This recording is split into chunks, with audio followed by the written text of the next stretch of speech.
அஸ்ஸலாமு அலைக்கும் வரஹ்மத்துல்லாஹி வரகாத்துஹுமா. அல்ஹம்துலில்லாஹ், வீடியோ போட்டு ரொம்ப நாள் ஆயிடுச்சு இல்லையா? இன்ஷா அல்லாஹ் இனிமேல் வந்து தொடர்ந்து வீடியோ போடுறதுக்கு நான் முயற்சி பண்ணுறேன். இன்ஷா அல்லாஹ் எல்லோரும் துவா செய்யுங்க, தினமும் தொடர்ந்து வீடியோ போடணும் அப்படின்னு சொல்லிட்டு. சரிங்களாம்மா? இன்றைக்கி நம்ம வந்து என்ன பார்க்க போகிறோம்னா, நம்ம வந்து ஆல்ரெடி பேஜ் நம்பர் 34 சரிங்களா? இது வந்து 34, இது 3, இது 4. 34வது பேஜில் இது வரைக்கும் நம்ம பார்த்துருக்கோம். நம்ம என்ன சூறா பார்த்துக்கிருக்கோம்னாக்கா சூரா பக்ரா பார்த்துக்கிட்டு இருக்கோம். 2வது ஜுஸு 2வது ஜுஸில் சூரா பக்ரா தான் ஓதிக்கிட்டு இருக்கோம். நம்ம வந்து சொல்லிக் கொடுத்துட்ருக்கோம். அல்ஹம்துலில்லாஹ், அல்லாஹுடைய கிருபை கொண்டு நல்லபடியாக சட்டங்கள் எல்லாமே சின்ன சின்ன சட்டங்கள் எல்லாமே நுணுக்கமாக சொல்லிக் கொடுத்து நம்ம வந்து ஓதி கொடுத்துக்கிட்டு இருக்கோம். மாஷா அல்லாஹ், நிறைய பேர் வந்து சொல்கிறீங்க, நீங்கள் சொல்லிக் கொடுக்கறத வச்சு நான் நல்ல சட்டங்கள் எல்லாமே ஃபாலோ பண்ணி கரெக்டாக நாங்கள் ஓதிக்கிட்டு இருக்கோம், தொடர்ந்து வீடியோ போடுங்கன்னு சொல்கிறீங்க. அது மட்டும் கொஞ்சம் கஷ்டமாக இருக்குது. இன்ஷா அல்லாஹ் இனிமேல் தொடர்ந்து வீடியோ போடுறதுக்கு கண்டிப்பாக முயற்சி பண்ணுறோமா, துவா செய்யுங்க. இன்ஷா அல்லாஹ் நீங்கள் நம்ம வந்து சட்டங்கள் பார்த்து அதோட குர்ஆன் ஆயத்தை நான் சொல்லித்தரேன், கொஞ்சம் கவனமாக கவனிச்சுக்கோங்க. இன்ஷா அல்லாஹ் பார்க்கலாமா? எல்லாம் ரெடியாக இருக்கீங்களா? அஊது பில்லாஹி மினஷ் ஷைத்வானிர் ரஜீம். பிஸ்மில்லாஹிர் ரஹ்மானிர் ரஹீம். وَإِذَا قِيلَ لَهُمُ اتَّبِعُوا مَا أَنزَلَ اللَّهُ قَالُوا بَلْ نَتَّبِعُ مَا أَلْفَيْنَا عَلَيْهِ آبَاءَنَا أَوَلَوْ كَانَ آبَاؤُهُمْ لَا يَعْقِلُونَ شَيْئًا وَلَا يَهْتَدُونَ. இப்போது இந்த ஒரு ஆயத்து சொல்லி கொடுத்துருக்கேனாமா? இந்த ஒரு ஆயத்தில் இப்போ நான் சட்டங்கள் சொல்லித்தரேன், கவனமாக கவனிச்சுக்கோங்க இன்ஷா அல்லாஹ். இப்போ ஃபர்ஸ்ட் வந்து வ ஈஸா, இந்த இடத்துல வந்து இது நமக்கு என்ன சொல்லி தருவாங்கன்னா, இந்த இருக்கு பார்த்தீங்களா, அலிஃப் இருக்காமா, இந்த அலிஃபில் வந்து சுக்குன் இருக்கிறதா அர்த்தம். ஆனால் வந்து என்ன செய்ய மாட்டாங்க, வெளிப்படையாக காமிக்க மாட்டாங்க. இந்த இடத்துல சுக்குன் இருக்கிறத வெளிப்படையாக காமிச்சிக்க மாட்டாங்க. அந்த மாதிரி காமிக்காதப்போ நம்ம என்ன செய்யணும், இதை வ இதா அப்படின்னு சொல்லணும். அதே சுக்குன் இதில் வச்சு காமிச்சிட்டாங்கன்னா த அப்படின்னு சொல்கிற மாதிரி இருக்கும். அடுத்ததான் கீல லஹு முத்தபிஉ. இங்கே பாருங்கள், சத்து செய்யப்பட்ட எழுத்துக்கு முன்னாடி இருக்கக்கூடிய எழுத்தில் ஹரக்கத்து இல்லை அப்படின்னா அந்த எழுத்து நமக்கு உச்சரிப்பில் வராதுப்பா. அதுக்கு முன்னாடி எந்த எழுத்தில் வந்து ஹரக்கத்தை வச்சுருக்காங்களோ அந்த எழுத்து நம்ம கொண்டாந்து என்ன செய்யணும், சத்து செய்யப்பட்ட எழுத்தோட ஜாயின் பண்ணணும். இப்போது இங்கே பாருங்கள், லஹு மு இத் முத்தபிஉ அப்படின்னு சொல்லி நம்ம ஓதணும். தா இருக்குது பார்த்தீங்களா, தாக்கு சத்து வச்சுருக்காங்களா, சத்து செய்யப்பட்ட எழுத்தை எப்படி உச்சரிக்கணும்னா இந்த எழுத்தை ரெண்டாக பிரிச்சுக்கணும்.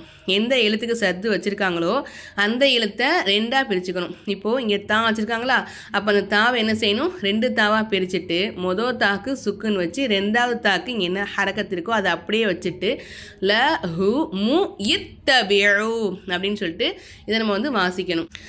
நிறைய பேருக்கு என்ன ஆகும்னா, சத்து செய்யப்பட்ட எழுத்து தான் எப்படி உச்சரிக்கிறது அப்படின்னு சொல்லிட்டு சரியாக தெரியாமல் இருக்கும். அப்போ அவங்களுக்கு இப்போ புரிஞ்சிருக்குன்னு நினைக்கிறேன். தாவை வந்து அதை எந்த எழுத்து சத்து வச்சுருக்காங்களோ அந்த எழுத்தை ரெண்டாக பிரித்து முதல் எழுத்துக்கு சுக்கணும், 2வது எழுத்துக்கு அங்கே என்ன ஹரக்கத்து இருக்கோ அந்த ஹரக்கத்தை அப்படியே வச்சு ல ஹு மு இத்தபிஉ அப்படின்னு சொல்லிட்டு நம்ம வாசிக்கணும். சரிங்களாம்மா? இந்த அலிஃபை நம்ம வாசிக்கக்கூடாது, ஏன்னா அலிஃபுக்கு ஹரக்கத்து இல்லை. அடுத்ததான் மா, இங்கே வந்து மீமுக்கு பக்கத்தில் அலிஃப் இருக்குது. இதை மேலே பாருங்கள் சின்ன மத்து கொடுத்துருக்காங்க. இதை சின்ன மத்துலாம் நீங்கள் விட்டுருங்க. இதை எப்படி நம்ம வாசிக்கணும்னு மட்டும் பார்ப்போம். மீம் இருக்குது, அலிஃப் இருக்குது, மேலே ஜபர் வச்சுருக்காங்க. அதை நம்ம எப்படிமா சொல்லுவோம்? வெரி குட், மாஷா அல்லாஹ். மா அப்படின்னு சொல்லுவோமா?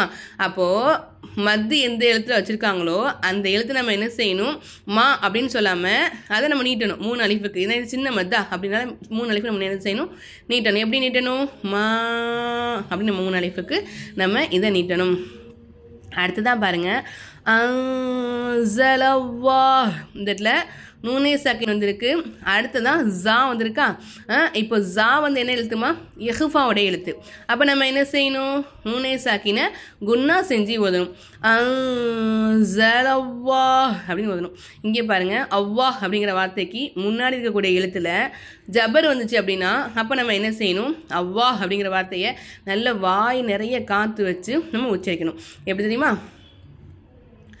மா அன்ஸலல்லாஹ் அப்படின்னு ஓதணும். சரிங்களாம்மா? நம்ம சேர்த்து ஓதிக்கிட்டு இருக்கும்போது அன்ஸலல்லாஹு क़ாலு பல் நத்தபிஅ் அப்படி நம்ம சேர்த்து ஓதிடணும். புரியுதுங்களா? நிப்பாட்டுறோம், எனக்கு இங்கே மூச்சு வாங்குது, நான் நிப்பாட்டுறேன், இங்கேருந்து ஓதிக்கிட்டு இருக்கேன், எனக்கு மூச்சு வாங்குது, நிப்பாட்டுறேன் அப்படின்னா இங்கே நம்ம நிப்பாட்டும் போது இந்த ஹாருக்கு பார்த்தீங்களா, அந்த ஹாக்கு மேலே இருக்கக்கூடிய பேஷை எடுத்துட்டு சுக்குன்னு வச்ச நிலையில் நம்ம நிப்பாட்டணும். எப்படி? وَإِذَا قِيلَ لَهُمُ اتَّبِعُوا مَا أَنزَلَ اللَّهُ நிப்பாட்டிட்டேனா? இப்போ நம்ம அடுத்து என்ன செய்யணும்? சேர்த்து ஓதுறோம் அப்படின்னா அங்கே நம்ம நிப்பாட்டிட்டு காலு பல் நத்தபிஅன்னு ஓதக்கூடாது. இங்கே அல்லாஹ் நம்ம நிப்பாட்டினோமா, நிப்பாட்டினத்துக்கு முன்னாடி ஒரு வார்த்தையிலேருந்து சேர்த்து ஜாயின் பண்ணி ஓதுறோம். மா அன்ஸலல்லாஹு காலு பல் நத்தபிஉ மா அல்ஃபைனா அப்படின்னு நம்ம என்ன செய்யணும்? சேர்த்து ஓதணும். சரிங்களாம்மா? புரிஞ்சிச்சிங்களா? அடுத்ததான் காலு, இங்கே நம்ம ஒரு அலிஃபுக்கு மட்டும் நம்ம நீட்டலாம். ஏன்னா நமக்கு இந்த இடத்துல பாருங்கள் லாமும் வாவு கொடுத்துருக்காங்க, பக்கத்தில் ஒரு அலிஃப்லாம் கொடுத்துருக்காங்க இல்லையா, அதனால் இங்கே வந்து ஒரே ஒரு அலிஃபுக்கு காலு அப்படின்னு நம்ம நீட்டலாம். பல் நத்தபிஉ மா அல்ஃபைனா அலைஹி ஆபாஅனா. இந்த இடத்துல நம்ம துவா இருக்குது பார்த்தீங்களா, இந்த மாதிரி குட்டி துவா கொடுத்தாங்கன்னா அந்த இடத்துல நம்ம வந்து தாராளமாக நிப்பாட்டிக்கலாம். சரிங்களாம்மா? அப்போ நம்ம என்ன செய்யணும்? நிப்பாட்டும் போது சட்டங்கள் கரெக்டாக ஃபாலோ பண்ணிக்கணும். வக்ஃபுடைய சட்டம் இருக்கு இல்லையா, அந்த மாதிரி நடத்தியிருக்கோம், வீடியோவும் அப்லோட் பண்ணியிருக்கோம். அது போக நம்ம ஆன்லைன்லேயும் கிளாஸ் எடுத்துக்கிட்டு இருக்கோம். சரிங்களா? மாஷா அல்லாஹ். ஒரு சந்தோஷமான விஷயம் என்ன அப்படின்னா, ஆன்லைனில் நம்ம கிளாஸ் எடுத்துகிட்டு இருக்கோம் இல்லையா, அதில் பல பேர் அல்ஹம்துலில்லாஹ் அல்லாஹுடைய கிருபை கொண்டு ஜாயின் பண்ணி பயனடைஞ்சிருக்காங்க. அப்படிங்கும்போது ரொம்ப ரொம்ப சந்தோஷம். அல்ஹம்துலில்லாஹ், அல்லாஹுக்கே எல்லா புகழும். ரொம்ப ரொம்ப சந்தோஷம். ஏன்னா ஒருத்தவங்களும் கிளாஸ் முடிக்கும், நம்ம 2 மாத கோர்ஸ் தான் போட்டிருக்கோம், 2 மாத கோர்ஸ் தான். இப்போ நம்ம வந்து 10th பேட்ச்க்கான அட்மிஷன் போய்கிட்டு இருக்குது. நெக்ஸ்ட் மந்த், அதாவது ஜூலை 1 வந்து இன்ஷால்லா கிளாஸ் ஸ்டார்ட் பண்ணுவோம். கண்டிப்பாக வந்து ஃபீஸ் பே பண்ணி தான் நம்ம வந்து படிக்க போகிறோம் இன்ஷா அல்லாஹ். மாஷா அல்லாஹ். ஒருத்தவங்களும் கிளாஸ் முடிக்கும் போது அவங்களுடைய அந்த மன நெகிழ்வான விஷயத்தை அவங்க சொல்லும் போது, நான் இப்படி ஓதிக்கிட்டு இருந்தேன், இந்த மாதிரி ஓதிக்கிட்டு இருக்கம்மா 2 மாதத்தில் அதுவும் அப்படின்னு அவங்க சொல்லும் போது நமக்கு அவ்வளோ ஒரு சந்தோஷமாக இருக்கும். மாஷா அல்லாஹ். எல்லாருமே நிறைய பேர் கண் கலங்கியிருக்காங்க. அவ்வளோ ஒரு ஹாப்பியாக அவங்களுடைய இதை ஷேர் பண்ணும்போது நமக்கு அவ்வளோ ஒரு சந்தோஷம். மாஷா அல்லாஹ். அல்ஹம்துலில்லாஹ், அல்லாஹ் போதுமானவன். இப்போ நம்ம இது ஃபுல்லாக முடிச்சிடலாம். சரிங்களா? இங்கே நம்ம என்ன செய்யணும்? ஆபா அனா அப்படின்னு நிப்பாட்டணும்.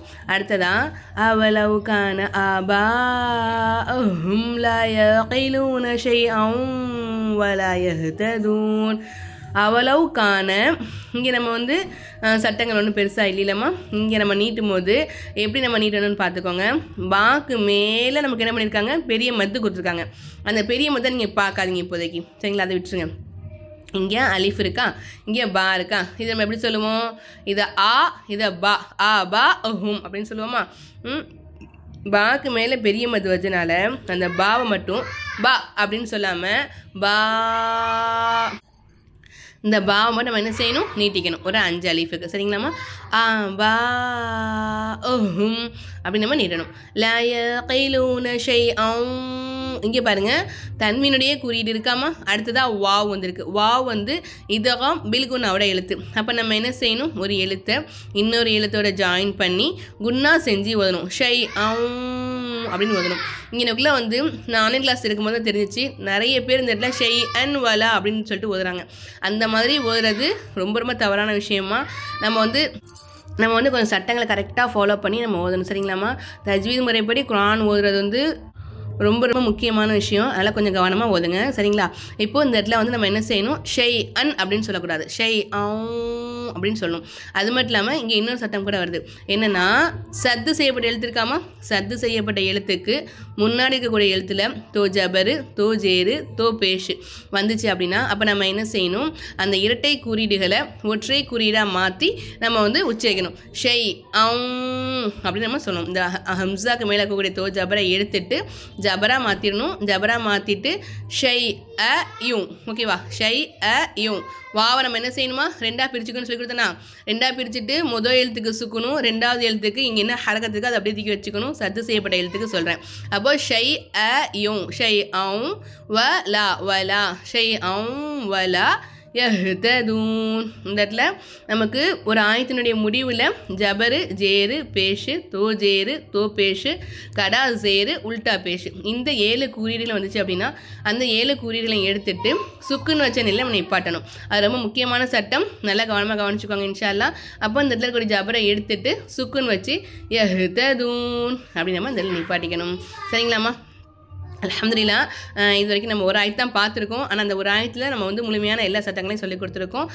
நல்லபடியாக இன்ஷா அல்லாஹ் அந்த ஒரு ஆயத்தை முழுமையாக, அதாவது நம்ம ஒரு ஆயத்தை நம்ம ஓதுறோம் அப்படின்னா அந்த ஒரு ஆயத்தில் எந்த விதமான தவறுகளுமே இல்லாமல் நம்ம ஓதும் போது தான் அது வந்து அல்லாஹுக்கு ரொம்ப பிடிச்சமான விஷயமா இருக்கும். சரிங்களா? அப்போ நம்ம அந்த ஒரு ஆயத்தில் உள்ள சட்டங்கள் எல்லாத்தையும் கற்றுக்கிட்டோம் இல்லையா? அது அல்ஹம்துலில்லாஹ் அல்லாஹுக்கு எல்லா புகழும். நீங்கள் கேட்க வரது புரியுது, ஆன்லைன் கிளாஸ்ன்னு சொன்னீங்களா, அது என்ன டீட்டெயில்ஸ் சொல்லிட்டு போயிருங்க அப்படி தானே சொல்கிறீங்க? ஒன்றும் இல்லைம்மா, அல்ஹம்துலில்லாஹ். இப்போ வந்து நம்ம வந்து ஜூலை மாதத்துக்கான அட்மிஷன் போய்கிட்டு இருக்கு. இன்ஷா அல்லாஹ் ஜூலை மாதம் 1ஆம் தேதி 10th பேட்சுக்கான கிளாஸ் ஸ்டார்ட் பண்ணிடுவோம். அதுக்கு முன்னாடி, அதாவது ஜூலை மாதம் 1ஆம் தேதிக்கு முன்னாடி நீங்கள் வந்து அட்மிஷன் போட்டணும். கிளாஸ் ஜாயின் பண்ணுறீங்க அப்படின்னா அப்போது என்ன ஆகும்னா 2 மாத கோர்ஸ். நீங்கள் ஜூலையில் ஜாயின் பண்ணுறீங்கன்னா ஜூலை 1ஆம் தேதி ஆரம்பித்து ஆகஸ்ட் மாதம் லாஸ்ட் வரைக்கும் உங்களுக்கு கிளாஸ் நடக்கும். 2 மாத கோர்ஸ் தான். 2 மாதத்தில் இன்ஷா அல்லாஹ் நீங்கள் உங்களுக்கு அலிஃப் பாத்தா கூட தெரியாமல் நீங்கள் வந்து கிளாஸை ஜாயின் பண்ணாலும் உங்களுக்கு இன்ஷா அல்லாஹ் தஜ்வீது முறைப்படி எல்லா சட்டத்திட்டங்களையும் கற்றுக் கொடுத்து நல்லபடியாக உங்களை அல்லாஹுடைய கிருபையை கொண்டு குர்ஆன் ஓத வச்சுருவோம். பெண்களுக்கு மட்டும்தான் கிளாஸ் எடுத்துக்கிட்டு இருக்கோம். ஆண்கள் வந்து சின்ன பசங்களாக இருந்தாங்கன்னா பிரச்சனை கிடையாது. ஒரு 10-15 வயசு வரைக்கும் தான் எடுக்கிறோம். அதுக்கு மேலே உள்ள பசங்களுக்கு எடுக்க கிடையாது. பெண்களுக்கு வந்து சின்ன பிள்ளைங்களை ஆரம்பித்து ஏஜானவங்க வரைக்கும் அல்ஹம்துலில்லாஹ் அல்லாஹ்வுடைய கிருபையை கொண்டு இது வரைக்கும் 75 வயசில் உள்ளவங்க வரைக்கும் எடுத்திருக்கோம். சரிங்களா? அல்ஹம்துலில்லாஹ் நல்லபடியாக குர்ஆன் ஓத ஆரம்பித்து நல்லபடியாக கற்றுக்கிட்டு அவங்க மனசார துவா செஞ்சு நமக்கு சென்ட் பண்ணும்போது அவ்வளோ ஒரு மனசுக்கு நிறைவாக இருக்கும். மாஷா அல்லாஹ், ரொம்ப சந்தோஷம்.